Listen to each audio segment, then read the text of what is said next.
welcome to Lebanon House of Prayer podcast. Today we got Connor Patrick, Aaron Williams in the house. Dude, it's going to be awesome. Excited. Thanks for coming. Yes. Well, today we're going to talk about worship, right? Worship in the 21st century. And so for both of you guys, like you didn't necessarily study worship, but you guys are our worship leaders here at the prayer house. So talk to me. We'll start with Connor. Talk to me about worship, okay? How you got into worship, what was called worship, why worship, what is worship? I mean, these are a lot of questions, but we'll throw them all on the table. That's just a pick lot one. right there. Yeah, just pick one. You're like, no, I could go on for hours, right? Yeah, Just seriously. pick one and go for it. Well, for me, where I started in worship, I've grown up in the church all my life. So, my mom and dad told me that I've came out of the womb singing. So that's nice. For me, that's kind of like where it started. Yeah. And just honestly cultivating. My dad's a worship pastor, so that's a step into the worship life. So shout out to Sean Pack. Yeah, Come on there down. he is. We love you, Where's Sean. he at? He's Lubbock First. Lubbock First Church. Lubbock First Church of the Nazarene. Love Sean Patrick. I know. He raised you guys up, didn't he? Yes, he did. Is. That he is did. true. He did. He really did. But yeah, so I've always kind of just had it in my blood. So, Right. But worship for me, I'll move on to that question, is more of a lifestyle. Yeah. It's an everyday thing. It's not worship songs. It's not singing. It's not playing an instrument. We do that every day. We're to worship, which is just bringing adoration to the Father. Yeah. So, that's worship for me is like, I live it every day. Well, I'm supposed to live it every day, you know? Yeah. And that actually helps me in like the worship setting or the congregation setting. Right. Because I'm not just a person that does it once a week. I'm Right. a person that does it throughout the week. Therefore, I'm actually more prepared to lead people in the congregation. Yeah. So That's so good. Yeah, that's worship to me. And so it's more of an overflow. So you're living out of that overflow of worship because you've been worshiping all day. Yeah, And so absolutely. you're living out of that overflow. Now, the House of Prayer, we're a little bit different because, I know we come up with a set, but very rarely do we ever sing the set, right? That's what we're actually talking about today. Yeah, like it's like we don't ever sing the set. So I'm like doing words. I'm like, I have no idea where they're at. I have no idea what song we're on. Just forget it, right? But it's good. It's a good thing because we want to be led by the Spirit. And there seems to be in a prayer setting, there seems to be just some songs, even spontaneously, that just pop up. So talk to me about that. Absolutely. Yeah. And we were actually talking today, the fact that I feel like where the church is going is the congregation needs to lead. Right. The congregation needs to lead the worship itself. Wow. Which is a different style because like we as a team should be responding to what is happening in the congregation. So like we move where the congregation is leading. So a lot of times like the prophetic songs that come are from the cries from our congregation. Wow. So like when they cry out something that automatically, oh wow, that's a song. And then I lead out in a song or he leads out in the song. That's and good. it causes us to grow in that way. But we're also praying and then crying out, then declaring with worship what the body is saying. And so if we could get into the model more even of the congregation is leading worship and we are just facilitating it. Yeah. Like how much more glory, how much more power would be in it, Dude, that's so good. So- So when you say the congregation is leading, so I can come to you and I can give you like 4 hymns that I want to sing. Yeah. And that's the leading. I'm leading you. Different. We're talking about something different. Totally different. Right. We're talking about something totally different. What we're actually talking about, right, is prophetic, right? And so for those people maybe who haven't been here, we really encourage the body. We believe that it's not just a person on the stage. We believe when the body gathers, anybody, the Holy Spirit can touch anybody, right? And so even in the prayer, as people pray, we've had people just start singing, right? In the Spirit, they'll hear something, it'll drop in their spirit, and they'll start singing it. And so you guys pick that up, right? And you do that well. So Aaron, talk to us about that. Right. And I think another cool thing that I've seen, especially, transitioning into to the House of Prayer is, I'd say within the last year, I've really been learning and like just discovering, walking with the Lord about what does worship look like other than song. And I think it's just cool to see. For instance, I had a dream, and I tell him, Jeremiah, and I tell him this all the time. I had this very, very vivid dream, and for some reason we were going down I-40 in the dream, but in this dream I'm on the top of this tour bus. Wow. And it's like just filled with just worshipers, just people worshiping. I didn't really see angels and all that, but it was interesting. Jesus was on the top of the tour bus with me. Wow. And I'm just worshiping my heart out, singing. And I look over and Jeremiah is on his iPad. Like in my dream, he's on his iPad, flipped over with his pencil, and he's just taking notes, just reading the word. But he's like, when he's in it, he's like just loving the word. Yeah. And he's just like getting this revelation, and he's like, oh, come on, Yeah. And I remember it vividly. In my dream, the Lord pointed to Jeremiah and it highlighted him, and he said, he's worshiping me. Wow. And I just, that stuck out with me. And from that point, I really think took me down, like just learning and seeing how other people worship. Sometimes we do the painting, we do the flags, Right. But even people sitting, like you don't have to even sing the song to worship. Like I love worshiping. We learned this with Chad Bohai that was here. Yeah. Worshiping with the word. Oh, I love that because just studying. It's just worship. All worship is adoration. We've turned it into, and it's not bad, but our culture, when we think worship, we think song, but there's so much more than song, and so Yeah, absolutely. just seeing other people's postures and the activity that they're doing, and just seeing like whatever it is. Mary worshiped him, and what was she was washing his feet, but that was worship. That was her act of worship. And so I think I find a lot of joy, leading worship, obviously singing and being up there, but watching other people in their congregation, like he's talking about, just their different response to when his presence comes, and when the Spirit is just pouring out, just seeing how people react and just admire the Lord. Right. That's so cool. I love that. And I love, because whenever we get into a worship, like when we get into those moments, and you can tell when we get into a moment like that, and you can tell when we're kind of like, okay, we're trying to trudge through this, right? Like we're trying to get into those moments where we're just worshiping, right? But whenever we get into the moments, we find that there's revelation. Yes. People find revelation in the midst of those moments. I mean, all kinds of stuff happen when worship really begins to be released in the congregation, or in our gathering. So tell us a little bit, how did you get into worship?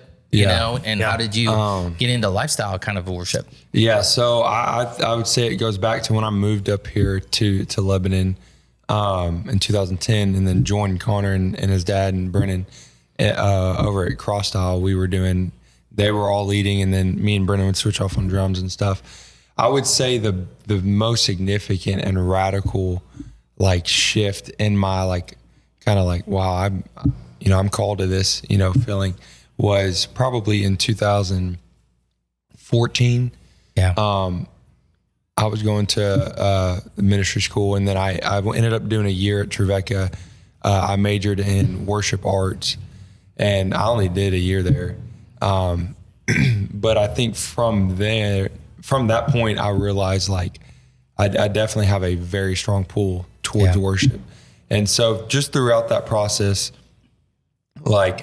back and forth from Lebanon to Nashville, being there, being still involved in the church, taking voice lessons from Taylor, his cousin, and just learning. I would say the biggest teacher to me of worship was watching. Wasn't even like you said, we didn't, Right. me and Connor never went to seminars, and I couldn't tell you one class that I had at Trevecca, but watching people worship, has definitely been the biggest teacher to me. And like you said, Sean has really been a father. I mean, obviously by blood to him, but to me too, just learning how to worship, how to lead a team in worship, and how to listen. And I definitely would say within the last 2 years, my idea of worship has changed in terms of, I have to have 5 songs. How much time we have, Chad? 30 minutes? Okay. That'll be 5 songs, It's changed from that to, like you said, we pick a couple songs, but worship is so much more listening than it is anything else. And being able to flow and being able to know where to go, when to go there, if you're even supposed to go there. There's been times here where, we do the prayer in the morning, or we do the 30-minute prayer before service. Yeah. Where like I specifically, and it's like pretty, I wouldn't say aggressive, but it's a pretty firm, like, hold on, before I start. And that you've got to, I think you've got to learn how to steward that know where to go, because, I'm sure if, the times would come when the Lord would tell me or him, hey, not yet. If we went into a song, I'm sure the Lord would, still bless it but I want it to be worship of the Lord, not what song I'm going to sing, Right. And where I want to go in time. It's just, you got to be sensitive. That's what I'm learning, is you just got to be sensitive. You got to be sensitive in worship. No, and you got to wait. Yes. Yeah. Which I heard that waiting, sensitive, listening, and worship. So it's almost like this responsive worship that we're moving into. And Chad really, led us and took us deeper into that. I mean, you guys were starting to move into some of that already, but he definitely took us deeper and taught us to like wait for those crashing moments of the Spirit, right? Oh, it's so much more fruitful, man. Yeah, it is. But sometimes you have to wait for it, or sometimes you have to push through it, or it's kind of like waves. Come the glory of God coming in waves, right? Yeah. And man, when it comes, it's just like whoa, right? Yes. Even last night, we had that a Tuesday night. Oh yeah, same thing. Oh, just my like goodness. Man alive, the presence of God is thick in this room, right? Absolutely. So how do you here's the question, like how do you lead a team in that? Like, so that's got to be the hard part, right? Because I was just thinking about saying something about that. Yeah. Give us how do you lead? It's really hard. Right. It really is, because if your worship culture, if the worship team is not necessarily in alignment with that, then it's hard, because you're leading and then you go somewhere, but they have no idea where you're going. Yeah. It begins to not sound good. Right. Yeah. But what I've learned, and we have such an awesome team here, because they are so fluent and they know things, you know, being musically talented always helps, but like they've been around us enough to know, like, we're not going to do the same thing. Right. So, we're going to do the same thing over and over, right? Yeah, like worship practice is like 30 minutes, but we're not going to do that same thing. Right. We're probably not going to do those songs, just so you know. Right. So, but I actually would say that in the times of messing up, or even because even with me and him, like we've been in worship together for almost a decade, more than a decade. So it's crazy. We've been worshiping together, but like, even still, there's some times where I'm like, I have no idea where he's at, but like, I would rather take those times and not knowing where I'm at, and maybe hitting the wrong note, or maybe it not sounding exactly how it's supposed to, rather than have a set list that we know exactly what we're doing, and there's no spirit in that. That's so good. So, and it's not polished. Like, it doesn't have to be polished. No. And sometimes just, I've watched both of you just stop, and just worship while the other person's on the lead, right? Yes. Like, and we've had that where someone's just, you just tell the Lord's on that person, and let him go. Yeah, just let him go. Let him and go. you just like, hey, okay, I'm just gonna step back. Yes. Just let them go. Right? That's true. And we have a phenomenal team. The Chitties are here, and they're like all professional musicians. Professional, I know, dude. Blow us out. I know, dude. He says it's the best, right? I got 3 chords. That's all I got. Oh my goodness. And they are, they're amazing people. They're amazing. They people. are. And Don, we got a really, God sent us phenomenal players, but what I love about the Chitties is they're so humble, right? So there's a humility in the midst of that, because sometimes it can become, how do I sound, or, all that stuff. And we've even talked about, like, we've gotten more people who want to be a part of worship, right? And so, we do a Thursday night fire service, and then that's when you guys are kind of leading, that worship service. But we've talked about, putting people who want to get into worship, putting them through the prayer room, and letting them come up, and just learning, because we're really not trying to teach quality or musician, like, what we're really trying to teach is is humility and learning to worship. And you can worship, if you can worship in a prayer room, you can worship on a Thursday night. Yes. Oh yeah, absolutely. But start in the prayer room, right? Yes. Start there. Absolutely. So talk to me about that. Like, because I know you guys have been on a journey. Like, this isn't, you didn't all of a sudden just start playing. I remember, you would play many times at, CSC or different places, and Aaron would play the drums. And so you kind of been on a journey to where you are today. So tell me a little bit about that. What do you think? You want to go first? I don't even know where to start, but I think it has been cool to see, because I was able to see Connor when he first learned piano, and seeing where he's at now. Like, I never even really, until this moment, I'm like, man, that's crazy, going back. Yeah. But learning from him, I've learned so much from him. But what was the question again? Oh, you forgot it. I forgot it. The question is, it. okay, so instead of wanting to be in the front, like Thursday night platform, start in the, and why is that important? Why is that important for people to learn that? And I think it goes back to what you were saying was, you're to be a worship leader all through the week, at every moment. And when you're in your car, I'm just worshiping the Lord going down the road. And I think it's very important to start when there's nobody around. If you feel like, for instance, we got Ethan, like he feels a call to worship, and it's cool to see that, because I remember when I was there, and it's like, I don't care who's around. I know what the Lord has done in my heart, and I'm testifying from it, and it's cool to start in those small moments, because that's when it builds your character as a worship leader, because it's not about, am I hitting the right note? Am I hitting the right harmony? Am I singing the right pitch and all that? It's like, I'm just worshiping, and it really develops for me. I would say it goes hand in hand for me. It did, like the probably the skill level to the actual worship itself. Yeah. Where, when I'm just worshiping the Lord and I'm listening to different worship songs, like, I pick up the skill, how they're singing, and all that stuff. But it's, I don't know, there's just, you can't beat the time alone that you have in your worship. You cannot beat it. And it gets to where, like, at first, if I was up there and I hit something wrong, and like, I know everybody heard me, like, I'm red in the face and I shut down. I want to, like, toss my instrument, whatever I'm playing, and go. But like, when you build, and when you're a natural worshiper just to the Lord unto himself, then when that happens on stage, who cares? Because I'm not worshiping the stage, I'm not worshiping the instruments or the people. It's just me and him, you know. So that's so good. I think that's it really biggest. I think it cultivates the humility, it cultivates the humility, cultivates the intimacy with the Lord, like he's saying, and like he said before, like, the whole purpose of worship is to worship unto the Lord. So if I start out in a place where I'm on a platform, even though ours is small, like, it's still, even those small platforms still puff our flesh up, it causes us to say, oh wow, well, I just did this, I just did that, but like, that's not what we want at all.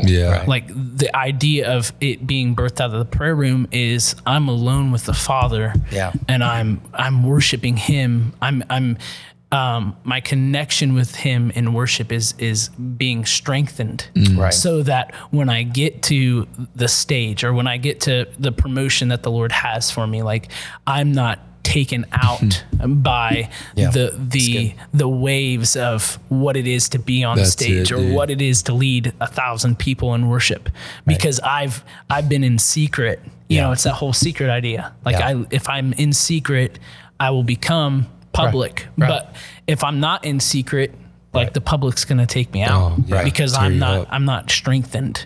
I don't have the foundation. You don't have the foundation in that. I think someone said that the weight of the crown is heavy, right? So when we step on the platform, it's weighty, and there's a weight to that, and it'll crush you if you don't have that foundation.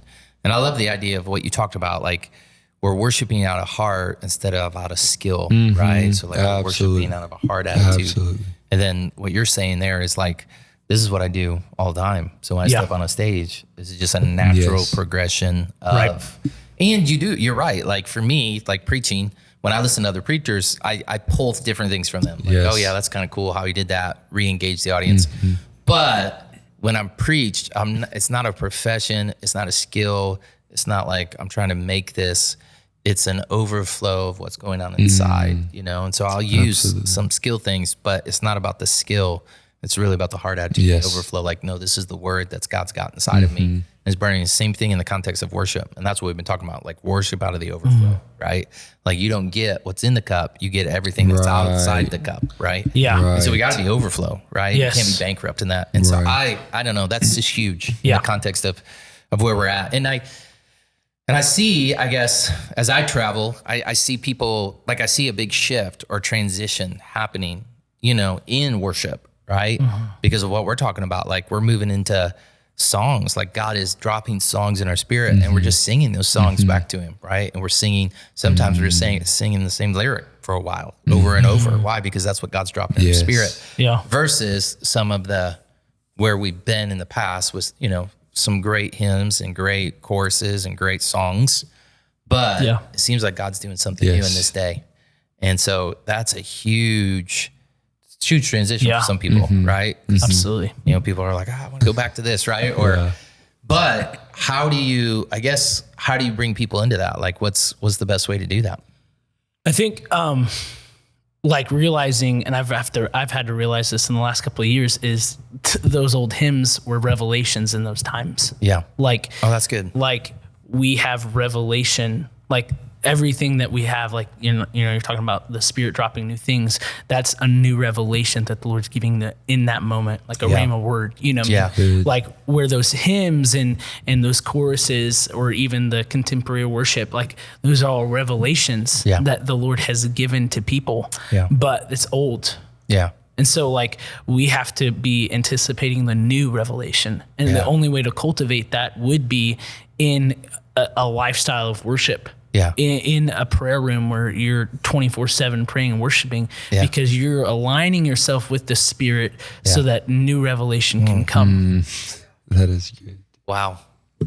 That's good. Oh, we only got 2 minutes left. We got 2 minutes left. All right. Forever. I had a question, but we'll have to save that for another podcast. But so Aaron, what do you think about the transition? Like, have you seen people transition into this new and give you thoughts on that? I think as you were saying that, one of the coolest things and one of the it's kind of sad to watch at times because you'll see worship leaders of the 90s. Right. That's not the wineskin we're in anymore. Well, they're not worship leaders anymore, but that's not what it was like. They're still worship leaders, but because they, you know, maybe didn't transition or know how to, or, you know, whatever the case may be, they just kind of let go of worship, you know, and they're still involved here and there, you know, I'll still run sound, I'll still run the words, but it is cool to see, on the other side of that, people who have been worship leaders for 40 years plus. Dawn's been leading worship for who knows how long.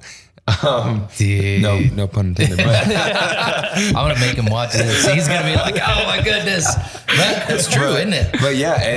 And back, you know, when he was leading a church, you know, whether they sung hymns or older songs, but like he still, if he wanted to like lead our team by himself, I mean, he would be great at it, you know, because he has adapted where the Lord is going and where the culture is going.